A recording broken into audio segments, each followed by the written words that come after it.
To study with ज्ञान प्रकाश। तो दोस्तों, उत्तर प्रदेश में अब सारी जो शिक्षक भर्तियां होंगी उसके लिए एक नया कमीशन निर्माणाधीन है। और आपको पता ही है कि इस कमीशन को जो नाम दिया गया है, तो नाम इसका क्या होगा दोस्तों? Uttar Pradesh education service selection commission, UPESSC, यही इसका नया नाम होगा। और इसमें जो कुल सदस्य होंगे दोस्तों, उसकी संख्या आपको पता ही है, मान्यता है 12 सदस्यों की। और साथ ही साथ इसमें एक अध्यक्ष होंगे। वर्तमान में जो प्रक्रिया चल रही थी उसके माध्यम से मात्र 6 सदस्यों के लिए जो अंतिम रूप से चयन किया गया है वो मात्र 6 सदस्यों का किया गया। अध्यक्ष का पद अभी दोस्तों यहाँ पर रिक्त है। और सबसे बड़ी बात यह है कि जो आवेदन लिए गए थे और आवेदन जो आए थे उसमें से अध्यक्ष पद के लिए कोई भी नाम सेलेक्ट नहीं किया गया है। यानी कि अध्यक्ष के लिए अब फिर से फॉर्म मांगे जा रहे हैं और इसके लिए 25 दिन का समय दिया गया है। तो एक बात तो यहाँ पर बिल्कुल तय है कि TGT और PGT की वैकेंसी जो कि आई थी आपकी 2022 में, तो इसकी जो परीक्षा होनी है, साथ ही साथ बात करेंगे असिस्टेंट प्रोफेसर के बारे में, तो ये वैकेंसी भी 2022 में ही आवेदन लिए जा चुके हैं। कुल आवेदन TGT PGT में कितने आए थे? लगभग 14 लाख। और कुल आवेदन जो असिस्टेंट प्रोफेसर में आए थे वो लगभग 1 लाख थे। अनुमान ये था कि एग्ज़ाम कब तक हो सकता है। तो फ्रेंड्स, यहाँ पर जो अभ्यर्थी थे वो इंतज़ार इस बात का कर रहे थे कि TGT PGT के लिए जो एग्ज़ाम डेट होगी दोस्तों, अनुमान लगाया जा रहा था कि ये जो परीक्षा होगी ये जुलाई अगस्त में हो जाएगी।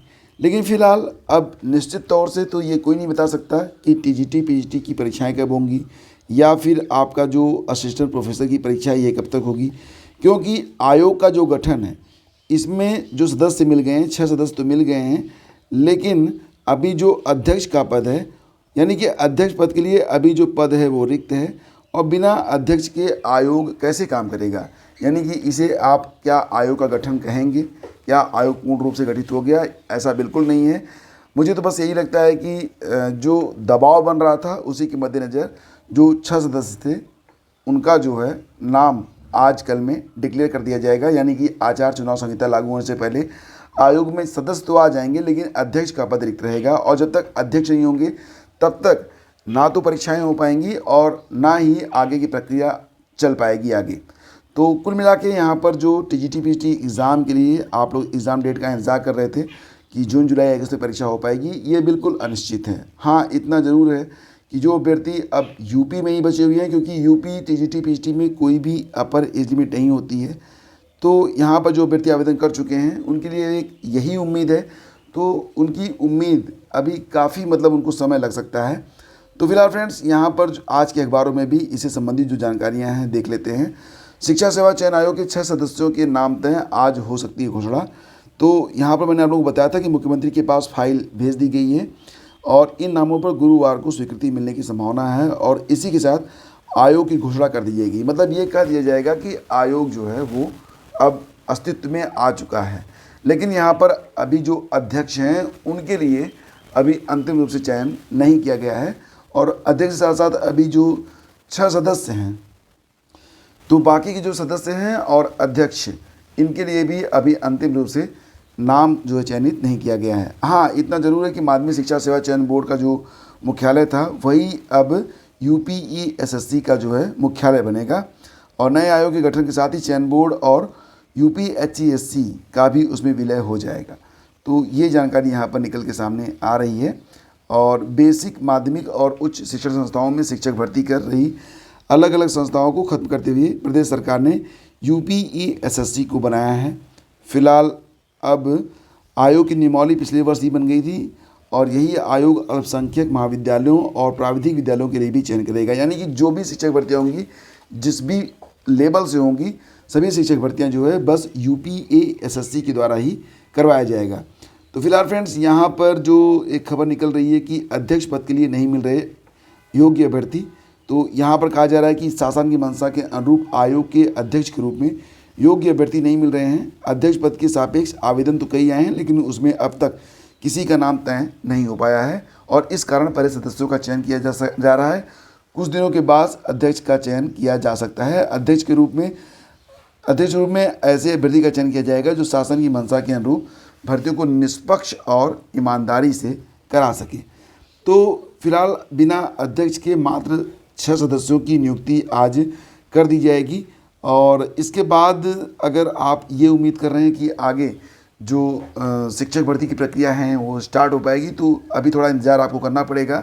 जब तक अध्यक्ष नहीं आ जाते हैं तब तक जो है मतलब ये जो प्रक्रिया है वो आगे नहीं बढ़ पाएगी, क्योंकि बिना जो भी पद रिक्त हैं और जो अंतिम रूप से सहमति बनती है वो तो अध्यक्ष की ही बनती है। तो आप सभी लोग जानते हैं, इसमें कुछ बताने के लिए मतलब ज़रूरी नहीं है कि मैं हर बात यहाँ पर बताऊँ।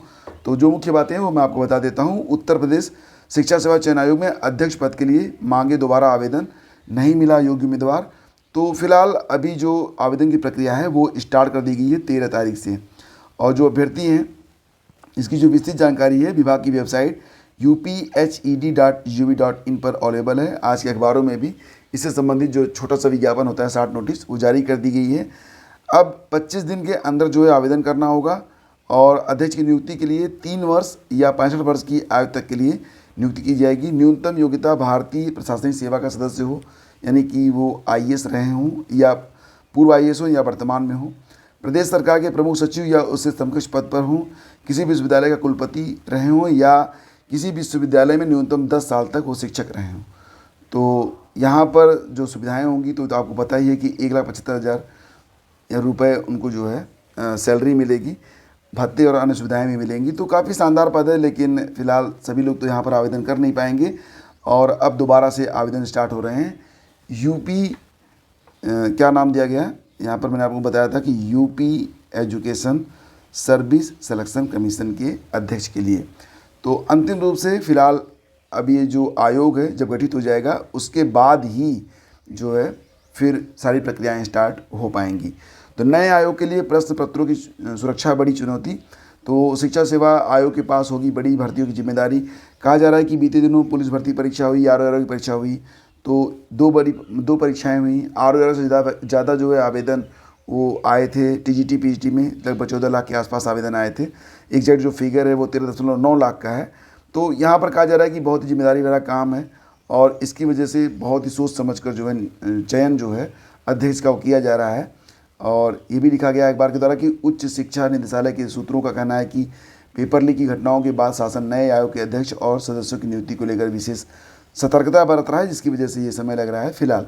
तो पूरी की पूरी बात अब आप समझ गए होंगे। और अगर आप अभी एग्ज़ाम की तैयारी में हैं तो फिलहाल तैयारी आप लोग ज़रूर करें। और थोड़ा सा मतलब ये है कि एक बात ज़रूर सोचें दोस्तों अपने जीवन में कि आप जो भी काम कर रहे हैं तो उसके लिए आज जो भी आपके पास टारगेट है, जो आपकी मंजिल है, उसके लिए आज आप क्या कर रहे हैं। क्योंकि जो भी टारगेट आप अपने लिए लाइफ में सेट करेंगे उसे एक दिन में तो आप प्राप्त कर नहीं पाएंगे। तो उसके लिए आपके पास छोटे छोटे डेली टारगेट होने बहुत ही इंपॉर्टेंट हैं और उस पर काम करना भी बहुत ही ज़रूरी है। दोस्तों बात करते हैं 72,825 शिक्षक भर्ती के बारे में। तो एक वैकेंसी थोड़ा सा मैं बता दूं, जो नए अभ्यर्थी हैं वो नहीं जानते होंगे। देखो 72,1825 की लिए 2 बार आवेदन लिए गए थे। पहली बार आवेदन जो थे वो 2011 में लिए गए थे, तब BSP की सरकार थी। उसके बाद 2012 में जो आवेदन लिए गए थे तब SP की सरकार थी।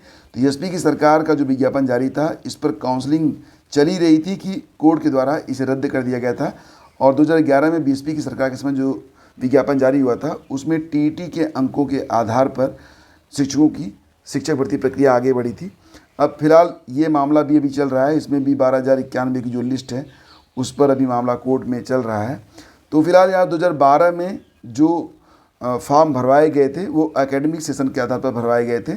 और फिलहाल जब ये भर्ती 2011 के विज्ञापन पर पूरी हुई तो 2012 वालों को कहा गया कि उनकी जो फ़ीस है वो हर ज़िले से वापस हो जाए, लेकिन अभी 18 ज़िलों में फ़ीस वापसी नहीं हुई है। उसी की रिकॉर्डिंग यहाँ पर न्यूज़ है कि 18 ज़िलों में शुल्क वापसी भी नहीं हो पाई है। हाई कोर्ट ने दोबारा आवेदन करने वाले अभ्यर्थियों को फ़ीस वापसी के आदेश दिए थे, लेकिन 18 ज़िलों के अभ्यर्थी अभी शुल्क वापसी की प्रतीक्षा में हैं। तो इस पर नाराज़गी जताते हुए बेसिक शिक्षा परिषद सचिव प्रताप सिंह बघेल ने संबंधित जनपदों की जिला शिक्षा एवं प्रशिक्षण संस्थान डायट और BSA को पत्र लिखकर इस संबंध में जानकारी मांगी है। फिलहाल फ्रेंड्स इसका कोई डेटा जो है अवेलेबल नहीं है। मुझे तो यही प्रतीत होता है कि बहराइच, बदायूं, चंदौली, चित्रकूट, गाजीपुर, हमीरपुर, लखीमपुर खीरी, लखनऊ, ललितपुर, मऊ, मथुरा, मिर्ज़ापुर, मुरादाबाद, रामपुर, संत कबीर नगर, श्रावस्ती, सिद्धार्थनगर, सीतापुर इसमें शामिल हैं। तो इनके पास कोई विशेष डेटा नहीं है और ये कह रहे हैं कि जो अभ्यर्थी अपना पैसा वापस लेना चाहते हैं वो आवेदन पत्र, रजिस्ट्री जो उन्होंने किया था, मतलब वो डिटेल्स अवेलेबल करवाएं। अब देखो सबसे बड़ा मामला तो यहाँ पर ये है, 2012 का मैटर है, 2024 चल रहा है, कुल मिला के 12 साल का समय बीत चुका है। इन 12 साल के समय में अब किसके पास कितना डॉक्यूमेंट बचा हुआ है, ठीक है। तो ये तो बड़ा मुश्किल काम, अगर अभ्यर्थियों से मांगे जाएंगे डिटेल्स तो अभ्यर्थी तो शायद ही दे पाएँ। बहुत सारे अभ्यर्थियों के पास अब डिटेल्स नहीं होंगे, या होंगे भी तो वो खोज पाएंगे कि नहीं खोज पाएंगे। अब ये पूरा रिकॉर्ड उपलब्ध नहीं है, मतलब जहाँ जहाँ पर आवेदन किए थे डाइट के पास भी उपलब्ध नहीं है, तो काफ़ी टेढ़ी खीर मुझे प्रतीत हो रहा है। देखते हैं आगे क्या होता है। शिक्षक नियुक्ति परीक्षा में 2 घंटा पहले पहुँचना होगा केंद्र पर। तो जैसा कि आप लोग जानते हैं कि 15 तारीख को BPSC TRE 3 की 1 to 5 और 6 to 8 की परीक्षा जो है वो होगी, और इसके लिए 15 मार्च को 2 पालियों में ये परीक्षा करवाई जाएगी। तो पहली पाली की परीक्षा सुबह 9:30 से दोपहर 12 बजे तक, दूसरी पाली की परीक्षा दोपहर 2:30 बजे से शाम 5 बजे तक होगी। परीक्षा में शामिल होने के लिए 3,75,000 उम्मीदवार जो हैं वो रहेंगे। तो इसके अनुसार अभ्यर्थी परीक्षा प्रारंभ होने के 2 घंटा पहले केंद्र पर पहुँचना सुनिश्चित करेंगे। परीक्षा आरंभ होने के 1 घंटे पहले परीक्षा केंद्र में अभ्यर्थियों को प्रवेश की अनुमति नहीं होगी। तो ये ज़रूर ध्यान दीजिएगा, और इसके लिए एक प्रेस विज्ञप्ति यहाँ पर जारी की गई है, तो आप जान सकते हैं इसको पढ़ के कि जो परीक्षा होगी कब से कब तक होगी। 15 मार्च को जो परीक्षा हो रही है, पहली पाली की परीक्षा 9:30 बजे से स्टार्ट होगी, दूसरी पाली की परीक्षा 2:30 बजे से स्टार्ट होगी। तो कुल बिहार के 26 जिलों में 415 परीक्षा केंद्र बनाए गए हैं। अभ्यर्थी कुल रहेंगे 3.75 लाख, और 2 घंटा पहले परीक्षा केंद्र पर पहुंच जाएं, ये बहुत ही इंपॉर्टेंट है, क्योंकि 1 घंटे पूर्व परीक्षा केंद्र में अभ्यर्थियों की प्रवेश की अनुमति नहीं होगी, मतलब 8:30 बजे के बाद आपको प्रवेश नहीं दिया जाएगा। ये जरूर ध्यान दीजिएगा। OMR आंसर शीट में क्वेश्चन बुकलेट का सीरीज अंकित रहेगा। अभ्यर्थी जो है वो OMR आंसर शीट में क्वेश्चन बुकलेट की संख्या लिखेंगे एवं रोल नंबर का केवल गोला उनको जो है वो रंगना होगा। और इस परीक्षा में उम्मीदवारों को औपबंधिक रूप से प्रवेश की अनुमति है, और आवेदन में अंकित तथ्य किसी भी समय जांच के क्रम में अन्यथा पाए जाने की स्थिति में संबंधित उम्मीदवार की उम्मीदवारी जो है वो रद्द की जा सकती है। परीक्षा केंद्र परिसर जहां परीक्षा होनी है वहां पर मोबाइल, ब्लूटूथ, वाईफाई गैजेट, कुछ भी इलेक्ट्रॉनिक आप नहीं ले जा सकते। और साथ ही साथ प्रत्येक परीक्षा केंद्र में जैमर की भी व्यवस्था की गई है, तो ये बहुत बड़ी व्यवस्था कर दी गई। एडमिट कार्ड आप लोग डाउनलोड कर लीजिएगा और एडमिट कार्ड 2 लेकर जाइएगा।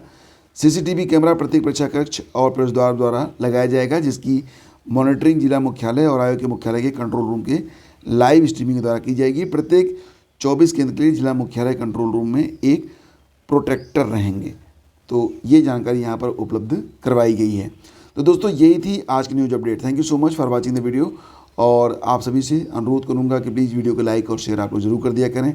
मिलते हैं आपसे अगले वीडियो में। आगे दीजिए, नमस्कार, जय हिंद।